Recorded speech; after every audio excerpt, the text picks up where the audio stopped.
Wir alle sehen das Ergebnis oder das Licht auf der Bühne oder der Drop, wo im Club ertönt. Wir spüren die Wucht der Performance.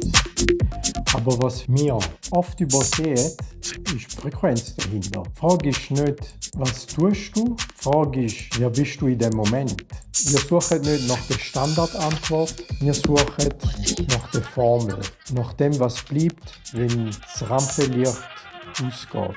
Heute eröffnen wir den Inner Circle mit unserem ersten Gast, ein Architekt von der Nacht. Jemand, der Schwingung in Emotionen verwandelt. Willkommen, Nuri. Schön, dass du da bist. Danke vielmals. Als erstes habe ich eine Fun-Frage. Gut. Und zwar, wer bist du? Das habe ich mich schon oft gefragt, ja. Wer bin ich? Wahrscheinlich mache ich all das, um herauszufinden, wer ich wirklich bin. Keine Ahnung. Was soll ich dafür antworten? Ja, ich bin ja. Das ist ja meine ehrliche Antwort. Ich weiß nicht, wer ich bin. Ich mache das einfach alles, weil es mir... Da müssen wir rausschneiden. Ich habe keine Antwort auf deine Frage, wer bin ich? Ich bin all das, was du siehst und nicht siehst. Ich bin all das, was mich andere Leute, wie sie mich wahrnehmen. Das bin ich. Mal bin ich der DJ, mal bin ich der Nuri, mal bin ich der Lustig, mal bin ich der Produzent, mal bin ich der Papi Nuri. Alles und nichts. Das ist eine recht gute Antwort. Ja. Also, ich hätte jetzt etwas anderes erwartet. Ich denke, dass ich irgendwie mich als ich bin der und der. Genau, oder? Das war quasi die Idee, Okay. dann hätte ich das ein bisschen aufgreifen können. Alright. Entschuldigung. Ich bin der Nuri, ich bin nach 35, ich bin Coiffeur, Genau. ich bin... Dann hätte ich eingehakt und gesagt, aha, du bist also der Name. Ja, genau. Ah, du hast mir wollen, ja, auf da. Okay. Ich würde jetzt sagen, es ist sehr eine weise Antwort. Und zwar genau die Antwort, die du gegeben hast. Die repräsentiert auch die Energie in dir drin, oder? Weil die Standardantworten, die du so in der Öffentlichkeit überall hörst, Absolut. da ist, wer bist du? Und dann kommst du irgendeinen Namen über. Absolut, ja, ja. Und da hat ja keine Energie dahinter. Das ist ja nicht deine Essenz. Absolut. Ich habe mich schon mal mit dem Ich und so ein bisschen auseinandergesetzt. Und was auch immer das da ist. Magst du ein bisschen von dem Ich erzählen? Oh, ich habe mich oft mit so tiefen philosophischen Fragen auseinandergesetzt. Und wer ist das Ich? Und wer fragt überhaupt? Es gibt so verschiedene Facetten von Ich. Und ich versuche ich will keine Kontrolle haben über das Ich. Ich lasse einfach so fließen, wie es gerade fließt. Und wenn es sich echt anfühlt, gut, dann gehe ich ein bisschen mit dem Vibe. Und wenn ich merke, oh, ich fühle mich wie fremd, dann muss ich wieder zurückkommen, ein bisschen, wie sagt man dem, mich ein bisschen zurückziehen, bis ich wieder herausfinde, okay, in diese Richtung gehe ich. Und dann kommt das wahre Selbst oder was das auch immer ist. Aber das... Man könnte so sagen, du fließt mit der Energie. Genau, ja, so. Ein DJ, also wenn du deine Gigs hast, der liest ja quasi den Raum. Spürt man dort die Energie von der Menge? Das ist eine ganz gute Frage. Ich bin eben der Meinung, oder ich habe das Gefühl, du kannst wie gar nicht wirklich die Energie von anderen wirklich spüren. Es ist immer deine Energie. Also ich komme in den Club rein, dann empfinde ich etwas. Ich habe mich auch schon mal mega getäuscht. Ich habe das Gefühl, die Energie ist so und habe nachher so gespielt. Und dann ist es vielleicht so angekommen. Oder ich habe gemeint, es ist so und habe total etwas anderes gespielt. Und es ist mega gut angekommen. Darum die Energie ist immer so ein bisschen, wie du sie selbst auch fühlst. Oder? Du musst dich wie so öffnen, du kommst in den Club rein, du musst dich wie so öffnen, du darfst dich nicht beeinflussen lassen. Gell? Der sagt «Ahoi», der sagt «Ahoi». Und es hat so viel Energie. Und um nachher etwas zu finden, ist schon noch eine Challenge. Ja. Wie würdest du sagen, wie würdest du die Energie im Raum oder die Frequenz verändern? Wenn ich als DJ komme, will ich immer etwas wie hinterlassen. So einen verträumten, groovigen, wie so ein Traum, wie eine Reise. Das ist so ein bisschen das, was ich halt immer so empfinde. Und ich versuche... was war nochmal die Frage? Wie, wie du quasi die Energie im Raum Ja, oder die Frequenz veränderst. wie ich sie verändere. Mhm. Wie verändere ich das? Gut, bei all meinen Gigs, die ich bis jetzt hatte, habe ich versucht, je nachdem, welche Zeit das ich spiele, wenn ich ganz ehrlich bin, ich habe mich oft an die Uhrzeiten angepasst. Haben Uhrzeiten unterschiedliche Frequenzen oder Ja, für mich schon ein Energien? bisschen. Für mich schon ein bisschen. Also, ich komme zum Beispiel an und der DJ, der jetzt spielt, spielt eher so ein bisschen hausig, groovig. Dann spiele ich immer gerne einen Kontrast. Das ist eigentlich das, was ich sehr gerne mache, Kontrast. Ich versuche ist zwar immer ein bisschen riskant, aber ich versuche immer aus meiner Komfortzone rauszukommen und versuche wie so ein bisschen ein Gegenspiel zu machen. Ich versuche nicht, okay, der hat so gespielt, der kommt mega gut an. Ich tue eigentlich wie versuchen, gut, ich schiebe wie noch ein bisschen einen drauf. Und je früher du anfängst zu spielen, sagen wir 11, 12, umso entspannter, chilliger spielst. Und je später das es wird es ein bisschen darker, ein bisschen deeper, ein bisschen tiefer, ein bisschen verträumter. So versuche ich es einmal ein bisschen. Darum hat die Uhrzeit einmal ein bisschen Einfluss. Ja. In der Musiktheorie sind Pausen genauso wichtig wie die Noten. Welchen Stellenwert hat für dich Stille oder das bewusste Minimalismus? Das ist eine ganz gute Frage. Das habe ich jetzt auch nicht gesehen. Meinst du beim Auflegen, beim Mixen? Wie meinst du das genau?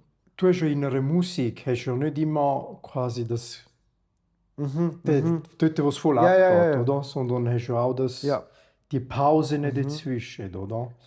Und das ist mehr so. Oh, das ist eine gute Frage. Aber das hat auch ein bisschen damit zu tun, wie die Situation gerade ist. Wenn du ein bisschen in die Crowd hineinschaust und du spürst so, wow, die sind jetzt fast ein bisschen verschwitzt, die sind jetzt wirklich ein bisschen am Durchshaken gewesen, du kannst halt mega kontrollieren, du kannst da mega spielen. Du bist dort oben, ziehst den Bass runter und du merkst, wie die Stille, das ist fundamental. Spitze dich ein bisschen.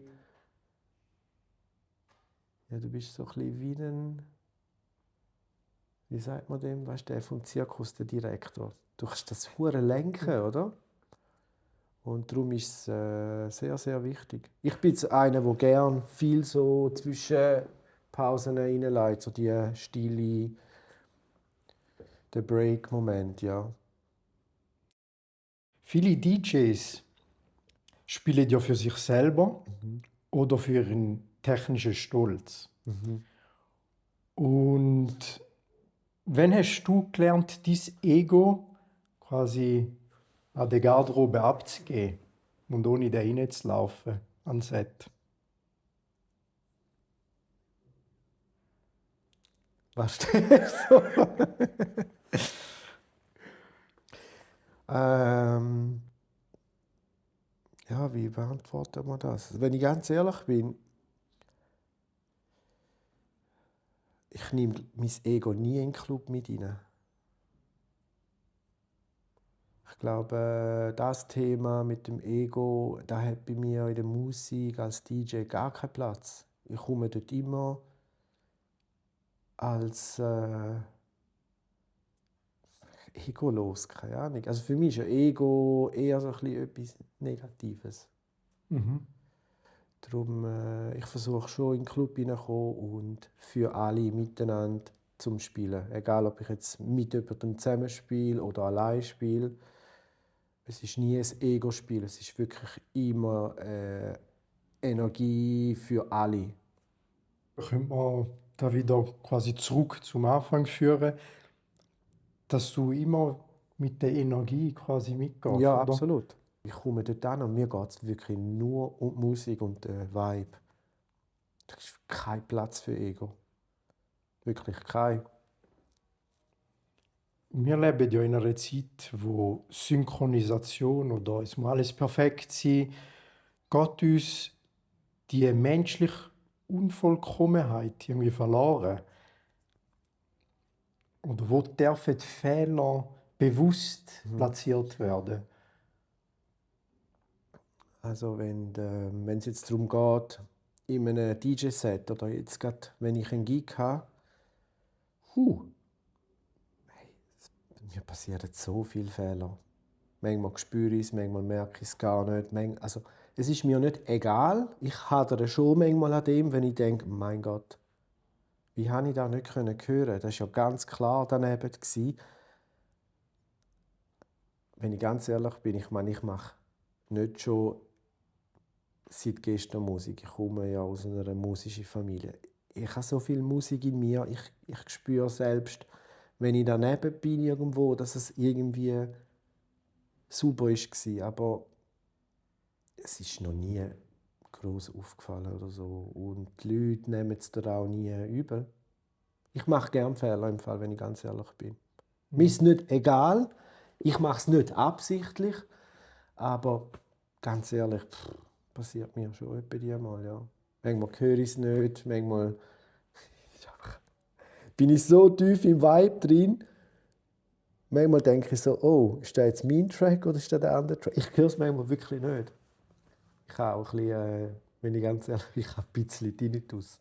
Ich weiß nicht, ob du das weißt. Das ist jetzt schon länger. Ja, dort habe ich mal aufgelegt, ich weiß nicht mehr in welchem Club. Und ich habe die Monitore wie die ganze Zeit konstant im Ohr gehabt und viel zu laut eingestellt gewesen.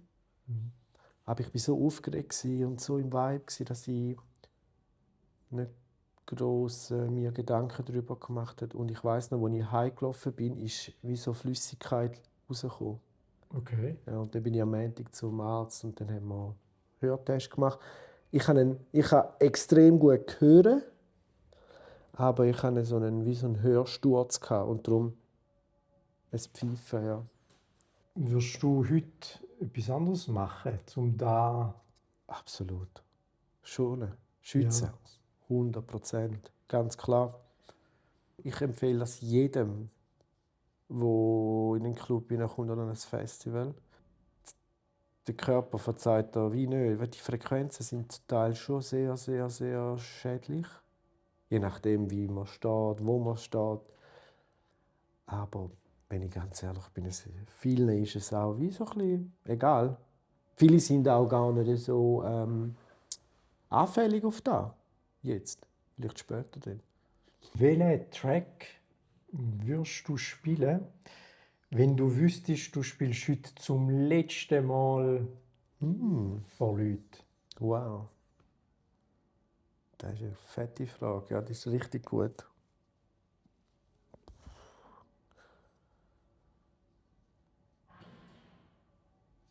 Oh, das ist eine gute Frage.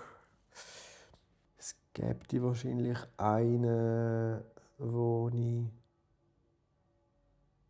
Allerletzte Mal?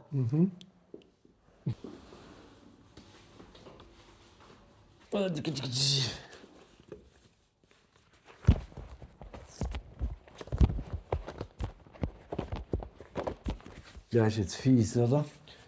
Ist es nicht die Türsplatte, Es die ist du nicht hast? die Türsplatte, die ich habe. Nein, es ist.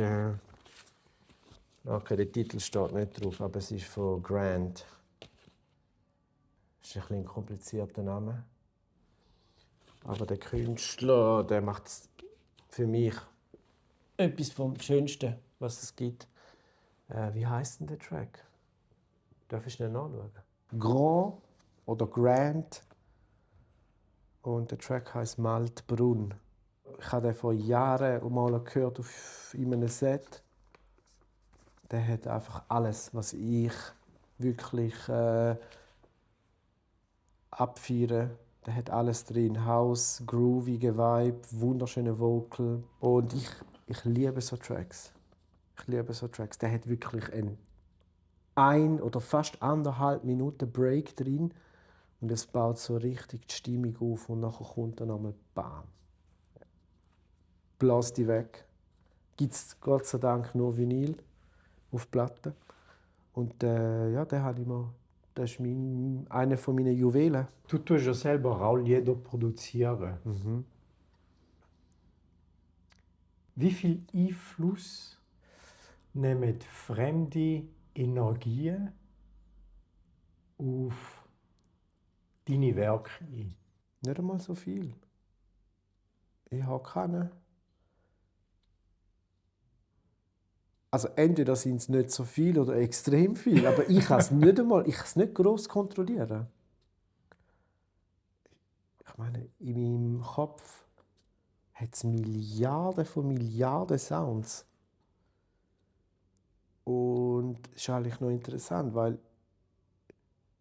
wenn man meine Produktionen anlässt, wenn man lässt, wann ich auflege und wenn man lässt, wann ich alles kaufe, es hat wie nicht unbedingt eine identische Genre. Es ist so groß. Also ich produziere so, ich lege so auf und ich lasse so Sound. Wahrscheinlich ist es sehr viel, oder? Oder eher viel. Aber ich merke es gar nicht, wenn ich ehrlich bin. Ich merke es gar nicht, weil ich keine Kontrolle will über das nehmen. Ich lasse einfach fließen.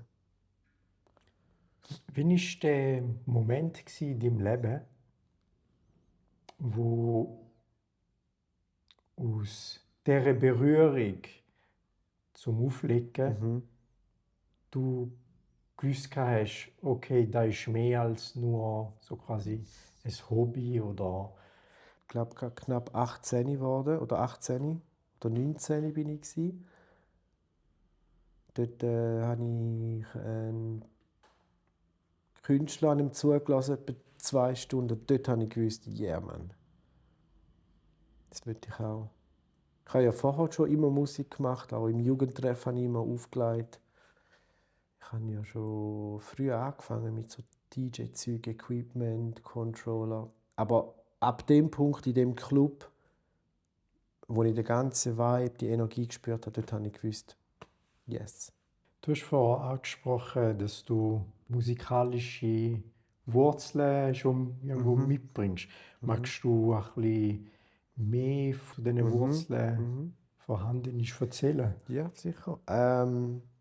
Also in unserer Familie ist es schon verankert. Mein Papi ist Musiker, spielt Gitarre, Songwriter.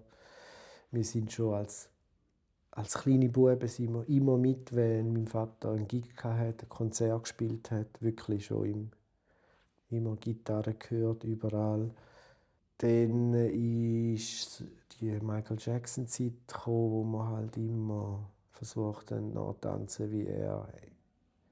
Dann ist die Schulzeit gekommen, dort habe ich immer mit Musik Hausaufgaben gemacht, immer sehr laut Musik.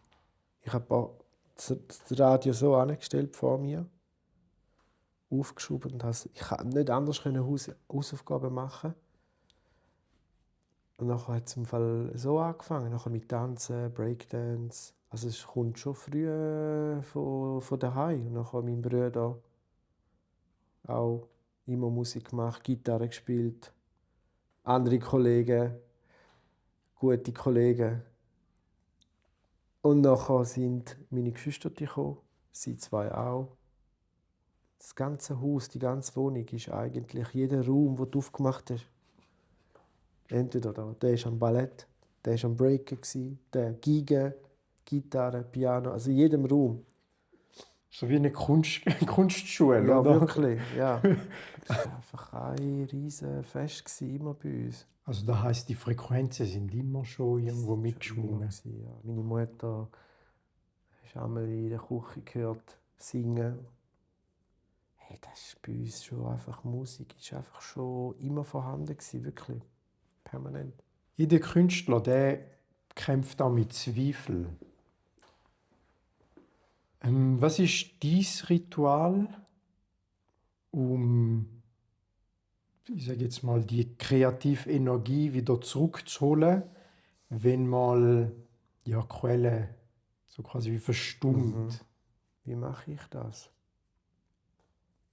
Absolut Abstand, kurz vor Musik, DJ, einfach wirklich mal kurz Abstand nehmen, ganz anderes Zeug machen, komplett andere Sachen machen. Kann man sagen, mit Abstand loslassen. Absolut.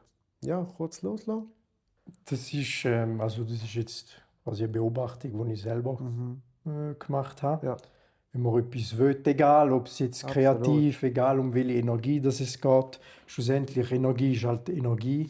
Wenn man den Fokus nicht mehr dort schenkt, ich formuliere es jetzt mal so, dann taucht es auf einmal genau dann auf. Absolut. Genau dann in dem Moment oder kurz später, wenn man es einfach loslässt. Absolut, ja. Ja, ich nehme einen gesunden Abstand, ich lasse los, mache etwas anderes, fokussiere mich auf etwas anderes oder ich fokussiere mich auf gar nichts. Hilft mir sehr oft, wenn ich mich auf nichts mehr fokussiere, dann bleibt alles automatisch und noch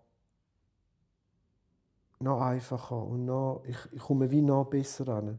Ich lasse komplett alles los, kein Fokus. Nichts erreichen wollen, nichts holen wollen, nichts zeigen wollen. Es ist immer da, aber ich muss es wie weg. Wenn Via Vigor deine Kunst aufgreifen tut, in einer einzigen Dosis für die Nachwelt, was wäre die wichtigste Zutat, die niemals fehlen darf? Wie ist die Frage nochmal? Gut, okay. Du backst jetzt Brötchen, Ja, voll. oder? Und Via Vigor wird deine Brötchen für die Nachwelt wiedergeben. Was darf nicht fehlen zum Brötchen? Okay, ich versuche es einfach in einem Wort. Ich glaube, ich weiß nicht, ob das blöd tönt, aber Soul, das ist das, was ich wirklich in allem immer suche. Egal welches Genre, bei mir ist immer das Soul. So etwas, das Groovige. Das, was du als Soul beschreibst. Das tönt, Soul ist ja die Seele. Genau. Aber das, genau. Könnte man sagen, dass jeder Kreation irgendwo eine Energie drinsteckt, wo man als Seele auch in der Musik könnte so definieren? ich denke, ja. Ich glaube, das ist der Versuch von vielen. Ich will jetzt nicht für alles, aber für mich ist es wahrscheinlich schon, ja. Der Versuch, immer das Selige zu finden, ja. Darum mache ich das wahrscheinlich insgeheim alles.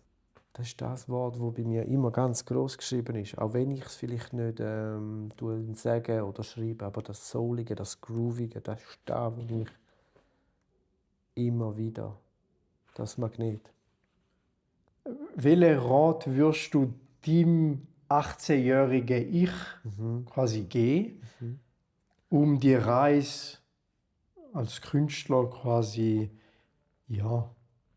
zu überstehen? Bleib einfach original, wie du bist. Trau dich viel mehr, ja. Viel mehr trauen, viel mehr raus, viel mehr zu den Leuten raus.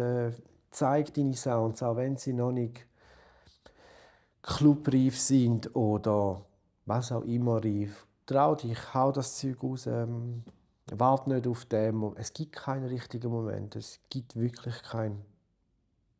Kannst du ein Tool nennen oder eine Gewohnheit, wo deine Performance beeinflusst oder prägt hat. Etwas, was man nicht in einem Handbuch kaufen kann. Das ist eine gute Frage. Meinst du beim Auflegen? Generell. Also etwas, das man nicht in einem Handbuch kaufen kann, da ist mir ein bisschen in die Wiege gelegt worden. So Rhythmusgefühl. Weißt du, durch die Musik, die mein Vater gemacht hat, an vielen Konzerten gespielt hat, dort hat es wirklich extrem viel Rhythmik drin, oder? Mit dem Schlagzeug, mit der Klarinette. Und ich glaube schon, dass mich das schon beeinflusst hat. All die rhythmische Energien, die ich als junger Bub schon in diesen Konzerten immer mit eingeflüsst bekommen habe, ob ich jetzt haben will oder nicht. Ich bin ja mitgegangen, aber das ist mir wirklich geblieben, weißt? Und auch ich habe immer meinem Onkel und so zugeschaut. Die haben immer... Und das ist mir immer geblieben und ich habe immer so gedacht, wie machen die das? Weißt du, das? Und das ist mir wirklich geblieben, zack, zack, zack. Und heute kann ich sagen, okay, ich meine, ich kann wirklich easy gut rhythmisch etwas nachspielen und das kannst du kaum im Fachbuch irgendwo lernen. Man könnte das so formulieren, quasi die Stärke, die einem mitgegeben werden, schon von klein auf. Jetzt, ich sage jetzt mal in den Gen, wenn man sie so formulieren will. Oder in den Sippen, also in der Kultur. Voll. Oder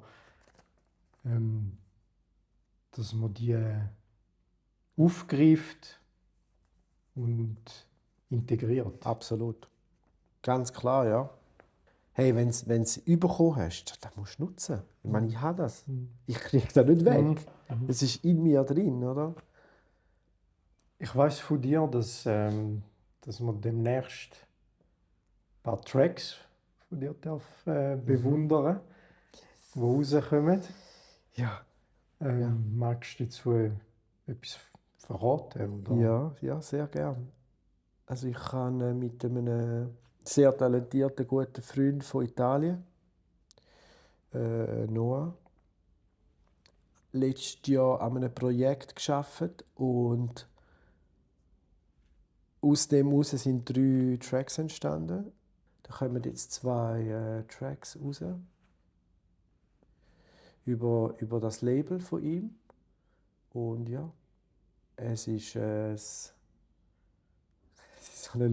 ein gutes Projekt. Ja. Ich bin wirklich mega stolz, dass ich es endlich geschafft habe.